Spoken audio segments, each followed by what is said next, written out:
Freeriding is mountain biking, simple as that. Riding your bike down a mountain, any style you want. Yeah, I'm gonna take my brand spanking new Propain Spindrift and hit some sweet ass jumps and do some stunts. And I'm gonna be taking my brand new Spindrift and doing my own style of freeriding.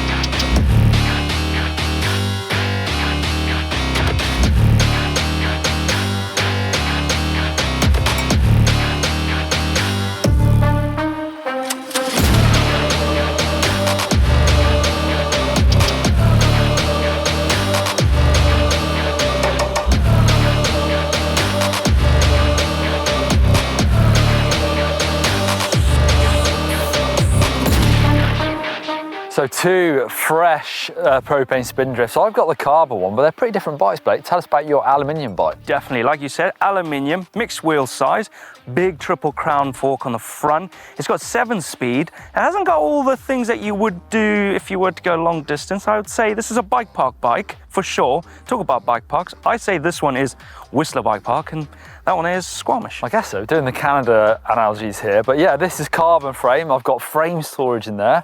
I've got a mount in there for a tool, so you can do some big rides out. Obviously single crown, carbon frame, but also carbon bars and cranks. I'm running it mixed wheel size with a flip chip on there as well, so you can run 29. And obviously I've got 1x12, which you don't have. I don't have any of that. You're gonna tow me up this hill, because I need a tow.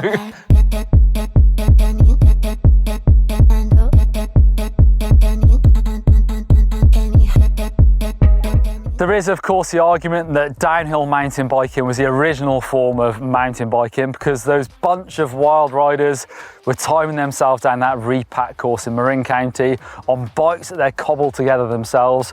But I would guess that almost simultaneously, those very same riders were riding their bikes down steep lines on the hillside to see what these bikes are really capable of and not against the clock.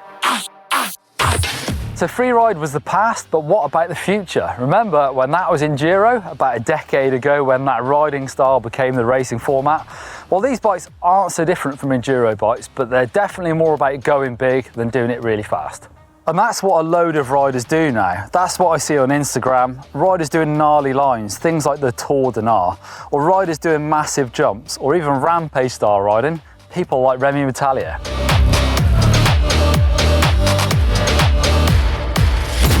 This is the Mark V Propain Spindrift, and it's available in two different frame concepts to cover pure freeride and super enduro. That'll definitely suit both myself and Blake's different riding styles.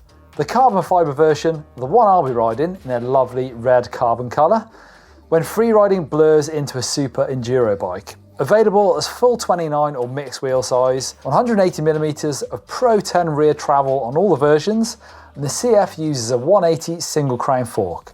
It's a bike that's designed to be ridden all day long, so it has a bottle mount, internal frame storage and a tool mount under the top tube. And get this, 3 choices of cable routing, including the old favourite through the frame routing with cable ports. It has a flip chip for the wheel size changes and 180 or 200mm rear disc compatibility. It's got a soft down tube and chainstay protectors to keep it quiet, and a threaded bottom bracket to keep things sensible. There's also an aluminium version in a similar spec to my CF with 1x12 gearing and a single crown fork. It's great for the natural freeride tech, and now you can get 3 wheel size options, full 29, mixed and a full 27.5 version. And then the park version that Blake is riding, with an aluminium frame, mixed wheels, a triple clamp 200mm fork, makes this a bike park shredder. It takes a 63.9 head angle of the other versions and slackens it to 63.5 for the seriously big hits. You can even use a Propain website configurator to spec the bike perfectly as you'd like it. When I think of freeride, I think of cam loops, massive afros and massive gravel slopes. But this isn't Canada, this is Shropshire. And actually I grew up doing my own version of freeride, which is trying to find drop-offs, really steep little sections to scare myself and have fun. And actually that's kind of what I do most of the time now. It's not really all about going fast, it's about trying to find some fun obstacles out on the trail. Jeez, look at that.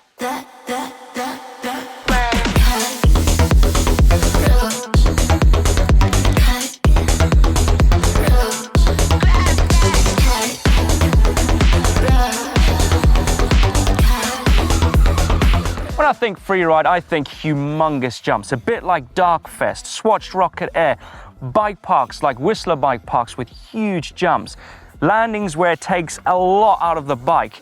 You need big forks, you need big travel, you don't need that many gears, and it's all about stunting, and that's what I'm all about. And I think this bike is perfect for it.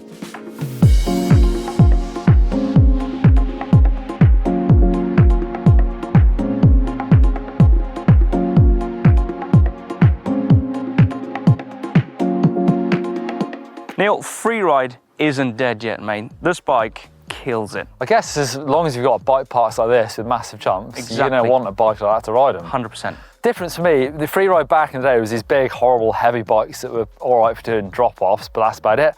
Whereas this carbon version, I could happily pedal this thing all day long, and I guess that opens up the kind of Freeride you can do as well. Exactly, well, these two bikes share the same characteristics, so you could put a 12-speed on this and pedal it. That's true. With a big fork on the front and lots of travel.